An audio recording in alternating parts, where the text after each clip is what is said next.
throws his hat in the running for President of the United States of America. Why I'm running, because I know how to get it done. I have a background in getting things done. And the problems are the problems that I know how to solve. And find out how you can get money off your parking tickets. And students grab their boots to go line dancing on campus. All that and more on CTV starting right now.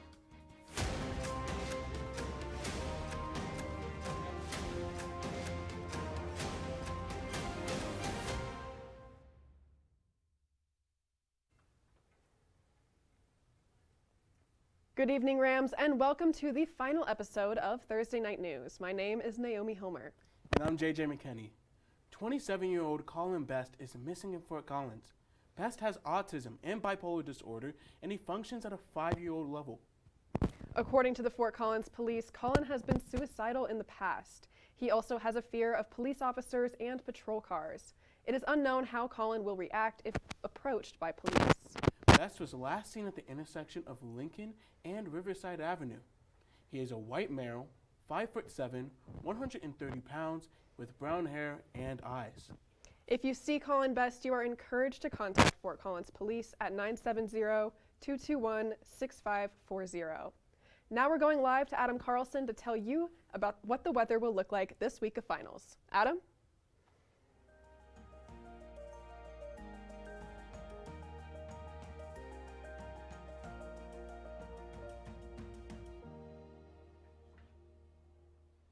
Thanks, Naomi. Good evening, Rams, and welcome to the final weather rundown of the semester. So let's jump right in. Currently, it's a bit rainy out here in some parts, but while Fort Collins continues to liven up for the summer, hikers and campers season is beginning to start up. It's no shock that when flowers bloom and temperatures reach 60s that people want to go outdoors to see all the green around Fort Collins. The scenery is a major attraction for out-of-state students, so while the conditions reach a more welcoming area, it may be time to start planning your next weekend trip. Overnight lows in the western slopes, you'll see that it's around 30s and 40s. However, in Craig Grand Junction and Telluride, you'll see some flood warnings in Alamosa with a red flag warning. Once we head to the I-25 corridor in Eastern Plains, though, everything's a lot more balanced out. Everything's just around 45, 46. Lyman being an oddball at 39. But Colorado Springs, Pueblo, and Lamar all share a fire watch warning, and Colorado Springs and Pueblo also having that red flag tagged onto it. For tomorrow's forecast, we can expect a little bit of thunderstorms, not too much, but in the PM evening, we'll see some thunder going on. High of 72, low of 39, and sunset around 8 p.m. Now, heading into the weekend to end our final week here, with classes for the spring semester. Saturday and Sunday, it's cloudy. Sunday, 69 degrees out. And then Monday, Tuesday, it's going to get sunny again. And Wednesday, 78. And again, we'll see some thunderstorms returning. And that brings me to the end of the final weather forecast for you all tonight.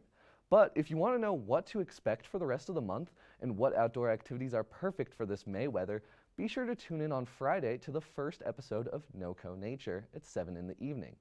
Thank you all for letting me bring you the weather this semester. Stay safe, Rams. Back to you, Naomi. Wildfire season lasts year-long here in Colorado, but as the temperatures start to rise, it puts us at risk of another natural disaster. May is considered Wildfire Awareness Month, and with June being when we typically see the most wildfires, first responders are gearing up to prevent this from happening. The Larimer County Initial Attack Module set out for Glen Haven Tuesday for wildfire training. At the location that once fell victim to the 2020 Cameron Peak fire, they dug fire lines, removed potential fuels such as dead trees, logs, and brush, and prepared the area for the upcoming season. CSU's Forest Services also sent out a reminder on how to prepare your home. So as we bask in Colorado's sunny spring weather, it may not hurt to be prepared. An Evans man is being held in Larimer County Jail for his connections to the overdose of a Fort Collins woman. Rodolfo, also known as Rudy Dominguez, allegedly gave fentanyl to a mother last year, causing her death. Investigators found the woman's body in the Patel Regram neighborhood in November after one of her children reported her unresponsive. Police found no signs of foul play, but after finding pills and cocaine inside the home, they began to connect the dots to Dominguez. The suspect managed to evade police for several months. However, the Lerman County Sheriff's Office tracked him down in Evans, Colorado. He was then charged with providing fentanyl that resulted in death, as well as distribution of OxyContin and cocaine. A woman was arrested less than 1 mile from campus after evading police on Wednesday, April 26th. Officers allegedly found over 4 grams of methamphetamine, almost 5 grams of fentanyl, and several $1,000s worth of stolen goods from businesses across the area in her possession. 32-year-old Patricia Crockett faces 3 felonies, 2 misdemeanors, and 1 drug petty charge. Her cash bond is set at $700. The 2024 presidential election is on its way, with at least 5 people throwing their hat in the race. And one of those people wants to start, right here in Fort Collins. So I don't do as much. We used to always come out and walk the Presidential candidate Steve Laffey has led a career that has taken him from his Fort Collins farm to all over the country. From a mayor in Cranston, Rhode Island, a senator campaign, and a road trip across the country, Laffey has seen a lot. I've seen both parties, my party, the Republican Party, the Democratic Party, literally financially destroy the country. I know that the people of America want this to stop. The lessons Laffey picked up from his travels inspired his new ideologies.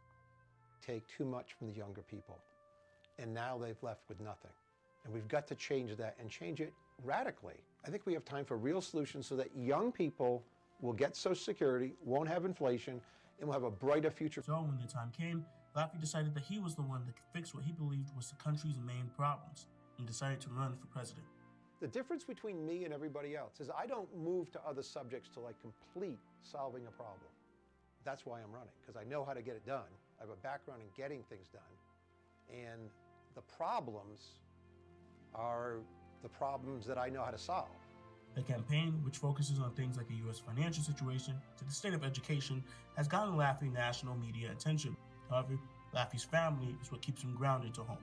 Just am here to support my husband and love my kids. We're all really excited. I think my dad has a good chance. For me and my siblings, it's just supporting. That's what we do. That's what family does. With his family by his side and growing support, Laffey continues his race to the Oval Office. Because most people, right out that window, they feel like they're alone. They can't make a change. We came out of a lot of traumatic things, and we're still moving forward. Laffey will face off against former President Donald Trump, former South Carolina Governor Nikki Haley, and others for the Republican presidential race in 2024. While the election is 18 months away, Laffey still wants to continue to build support so he and his family are ready come election night in November 2024. That's all we have for you right now, but stick around because one unique major at CSU is changing lives. And students are getting their country on last week in the LSC. We'll be right back.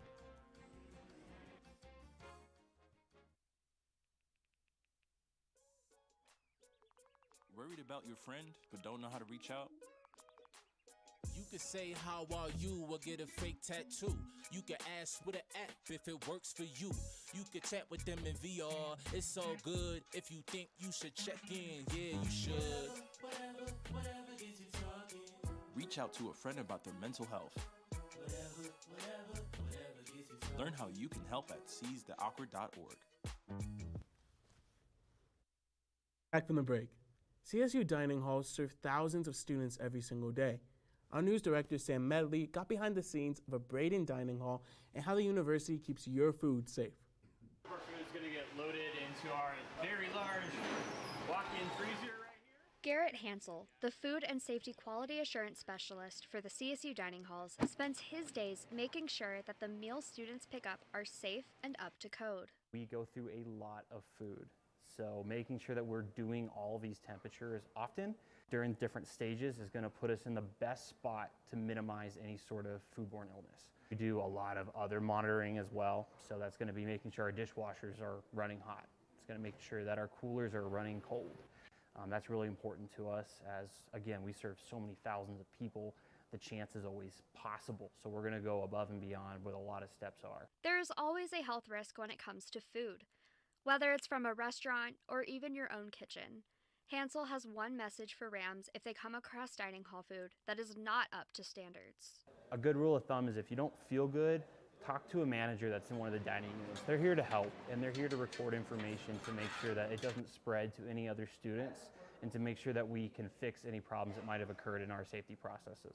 I eat at the dining centers every single day, so I eat the same food that our students eat. We all eat the same food, burnt, cold, hot, whatever it is. So I wouldn't want anyone to eat something that I wouldn't enjoy eating either. So my recommendation is if you want to put it on Barstool, I can't stop you from doing that, but please let a manager know too so we can fix that for your fellow students. Getting exclusive access of the dining halls truly shows how much prep goes into creating student meals. Typically, students don't enjoy walking back to their cars after a long day of class just to be greeted with a parking ticket waiting on their windshield. But from March to May, Parking and Transportation teamed up with Rams Against Hunger to not only help donate to a cause, but also get a discount on their parking tickets.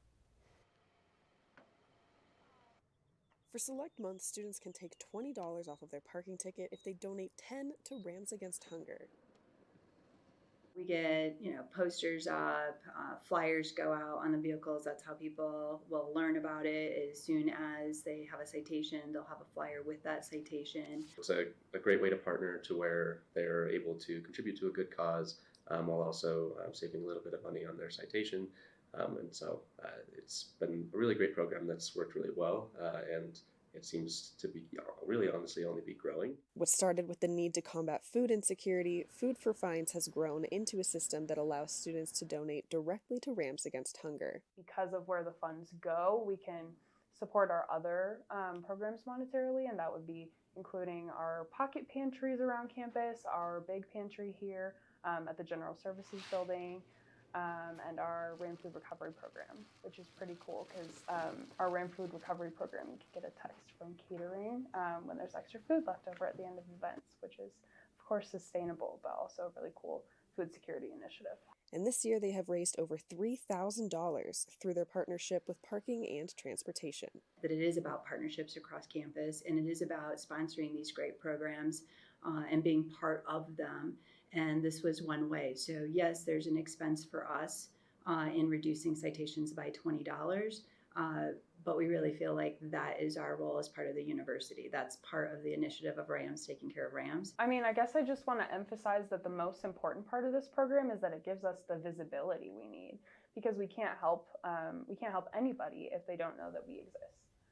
While getting a parking ticket is never fun, students, faculty, and visitors all have the opportunity to give back to their community with a discount that may lighten the blow.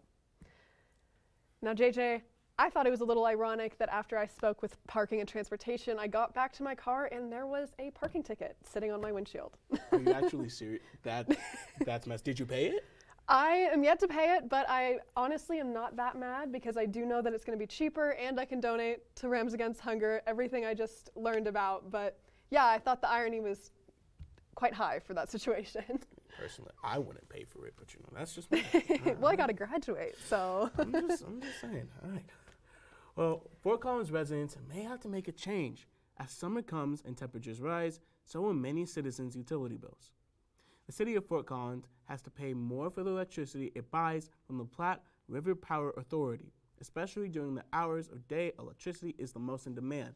This includes hours of the day where people are often at home using power. However, the city has set up a time of day pricing system that lets people avoid their cost by encouraging them to use less electricity during peak hours. Ways that people living in Fort Collins can cut their electricity cost are by pre-cooling their homes, preparing late dinners, and washing dishes and clothes before or after peak hours. Peak hours for this summer are from 2 in the afternoon to 7 in the evening and will stay that way from May through September.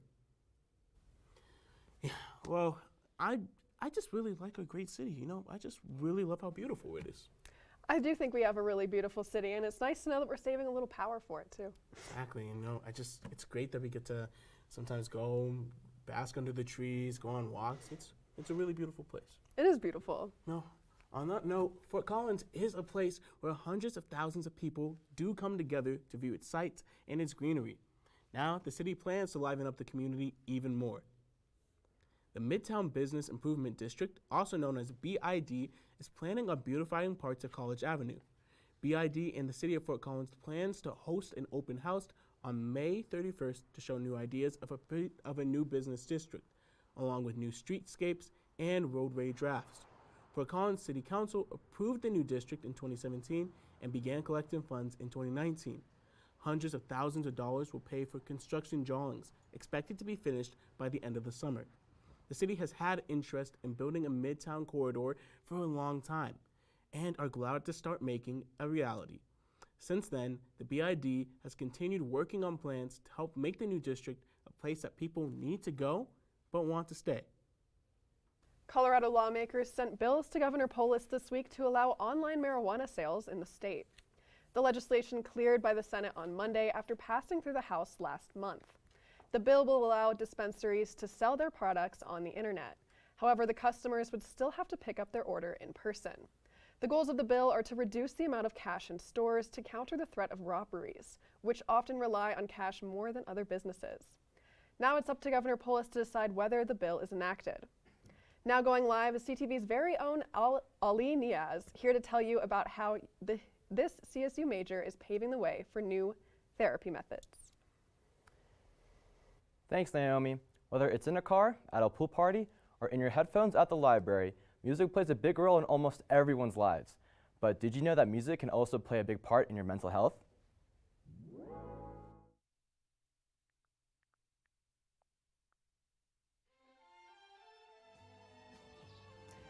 Music, one of mankind's greatest inventions, is being used in therapists' office to help de-stress and regulate moods. It's called music therapy.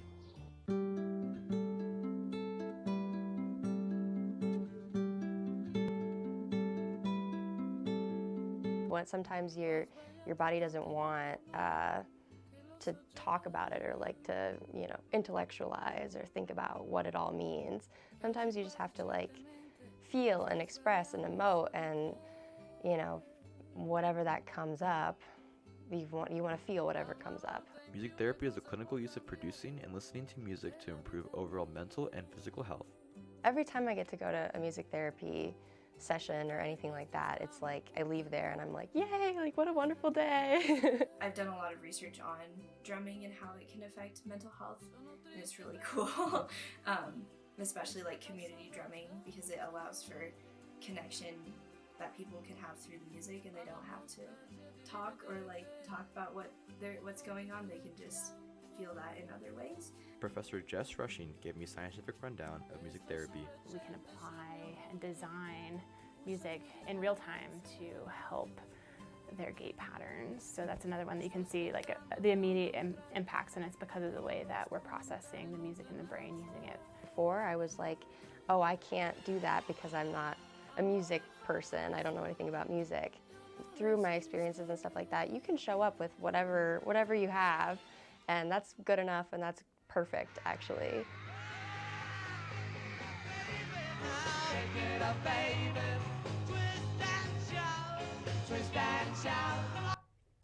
Music is such a powerful thing. Simply picking up a guitar or listening to some tunes can change your entire mood. Now, I've always been one to listen to sad music when I'm sad. What about you guys? Well, I also listen to sad music when I'm sad, but I definitely always have to have some sort of hype-up song to put me in a good mood. I don't know about you. I'm always a hype-up person. I mean, if you listen to sad music, I feel like you're just going to get more sad. So that's why you always put on, like, good music, like Lizzo or something, make you feel better. Yeah. Absolutely. I also feel like playing an instrument always helps. I don't know about you guys, but I played an instrument for a little while. Did you guys play instruments? Yeah, I played saxophone and guitar. What about you, Ali? Did you play any instruments? I played the drum set growing up, yeah. Nice. You know, we should all form a band. We should. CTV band. That'd be awesome. Band.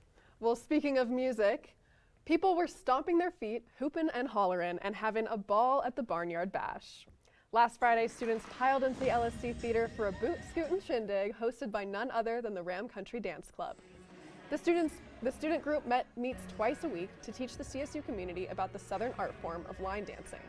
However, this hoedown was an open invite for students to enjoy and let loose a little before finals. And even though the club had their last session of the semester, they will be back in Allison Hall come August. And that's all we have for you right now, but stick around because after this quick break, Madeline Davis is here to give you a live softball update.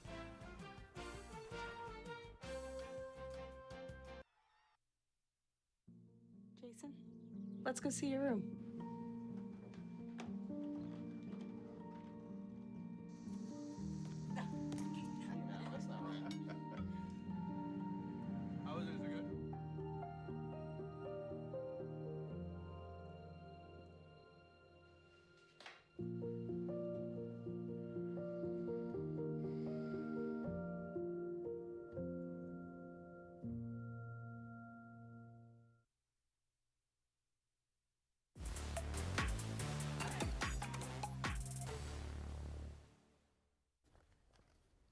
How's it going, Ram fans? Welcome back from the break. My name is Madeline Davis.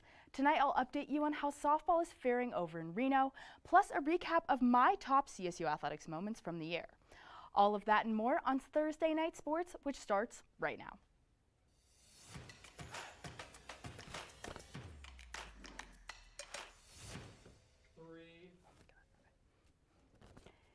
If you missed the excitement of what was last weekend for CSU softball, don't worry. There's still a couple more games left in the regular season, one of which is occurring right now. And let me tell you, this game right now is a nail biter.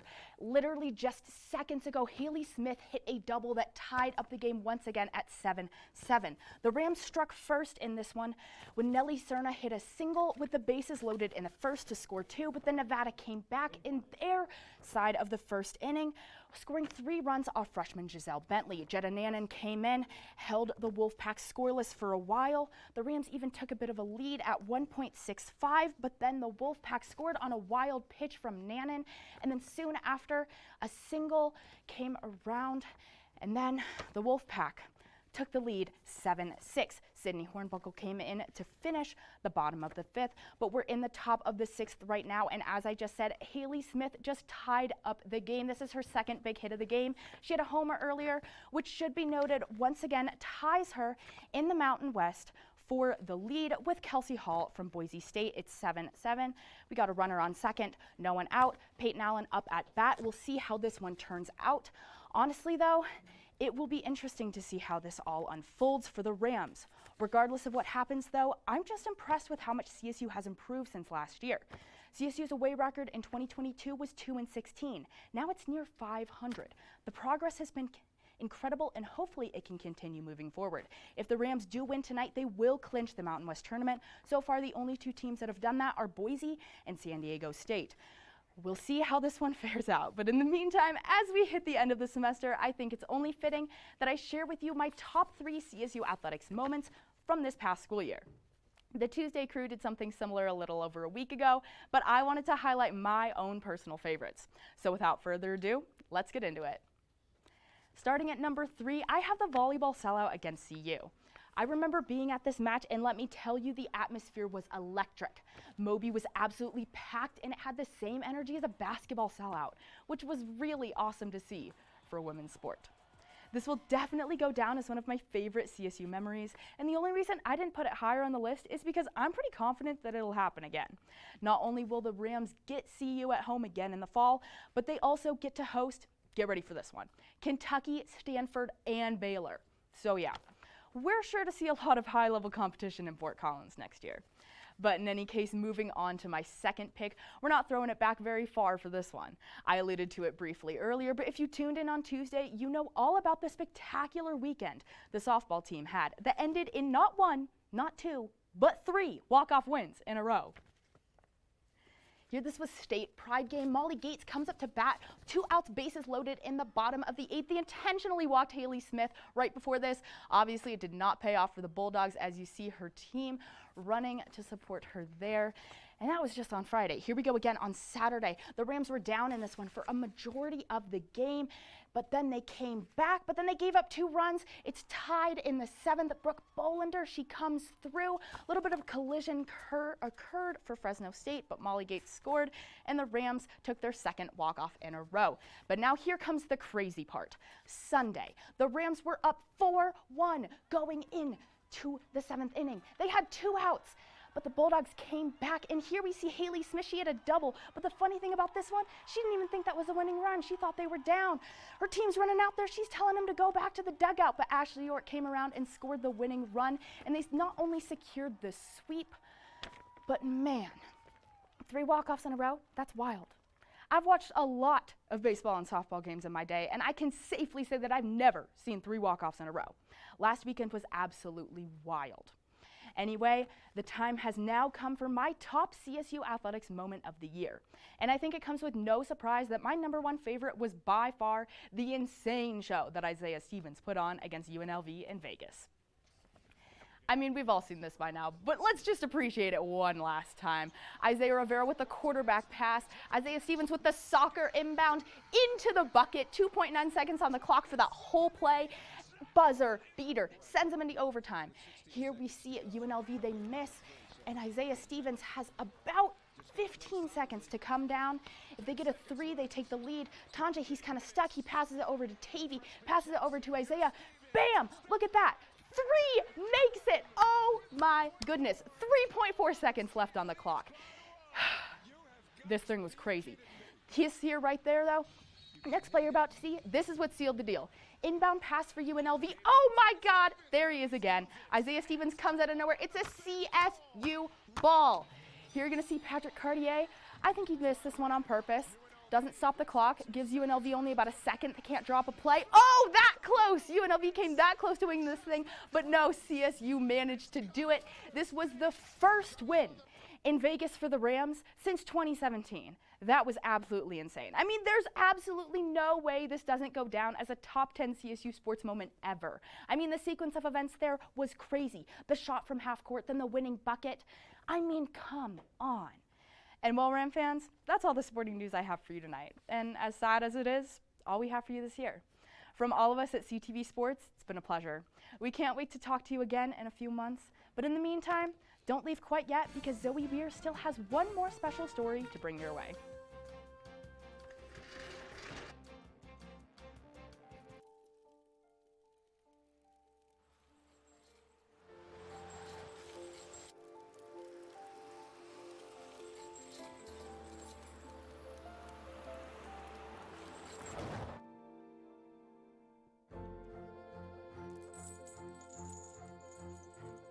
Did you know dragging chains can spark a wildfire? Only you can prevent wildfires. Welcome back from the break. As we come to an end, it feels like we're in the middle of a memory. Let's take a throwback this Thursday and hear what CSU students will never forget about this year. School's out and it's time for summer. That means a lot of Rams made really great memories this year. Let's find out what some of those memories are. I'd say probably living in the Best Western because we didn't have any RAs, so we could do whatever we wanted to do. My favorite memory of this school year is probably genuinely learning in my classes, passing all my classes, and then partying every weekend. Probably when my mom brought my dog up and I played with him in the IM fields. My favorite memory is meeting my friend Angel over there. Yeah. He's a good dude, and he's helping me pass calculus. Yeah. Probably at the beginning of the semester when I met a bunch of new people, and it was like super fun, like just to get to know new people, and yeah, it was fun. It's got to be the old Aggie football game, or the football game where they wore the Colorado jerseys. That was pretty fun. Meeting Cam the Ram, I think. He was a delight. I'm only a freshman and I've made countless memories already. So let's go hear from a senior who's graduating this year who's made many memories. So I think my favorite memory at CSU would be having gone on the paleontology field school to Wyoming. We went for a whole week and just dug in these super old fossil beds, and I found so many cool jaws and vertebrae, and I had such a good time, and it was such a good community, and being able to learn so much about just from such tiny specimens. It was super fascinating, and I had a great time. What a great year of memories. Personally, my favorite has to be exploring Colorado overall. From skiing in the mountains, concerts at Red Rocks, to just a walk in our own backyard at Horsetooth. Well, that wraps up our final show of the semester. It's been a wild ride, but don't take it from me. Take it from all of our seniors who have dedicated so much time into making CTV the best it can be. For one last time in the studio, I'm Naomi Hillmer. I'm Brandon Cruz.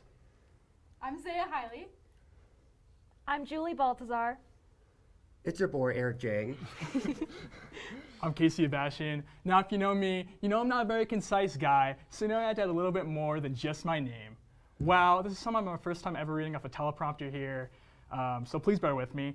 But first off, this whole experience and being able to meet all these amazing people here is all because of you, the viewer.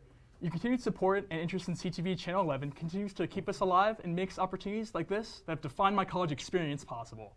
So first off, I just want to thank you. Yes, you, because again, you're the reason we have this in the first place. And now, moving on to everyone that's a part of this operation, no matter how big or how small of a role you play or have played it in the past, you're all so critical when it comes to our success. And you're all gonna do such amazing things, including, of course, these super amazing people right next to me. It's because of getting to know all of you over these past 3 years that I've been able to have the most special years of my life so far. I can't thank everyone here enough. It's been such an honor to be able to serve you guys as both your sports director and your AEP.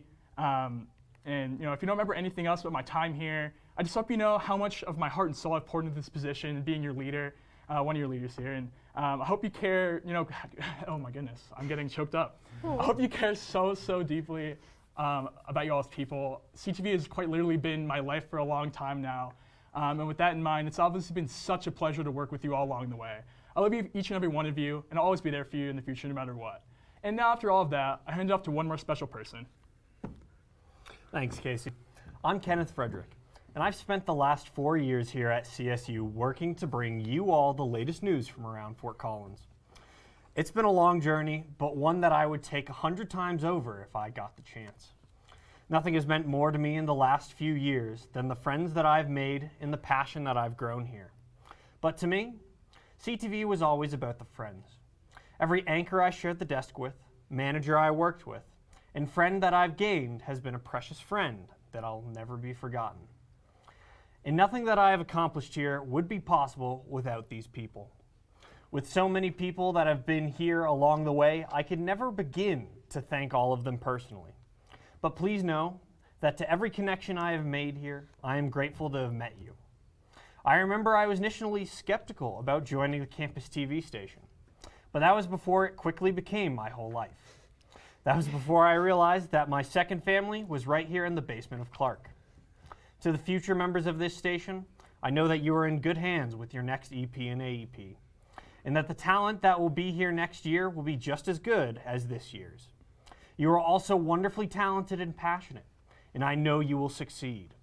I have no doubt that the station will thrive again under y'all's leadership. But anyways, that's enough from me. Thank you, CTV. We will miss you.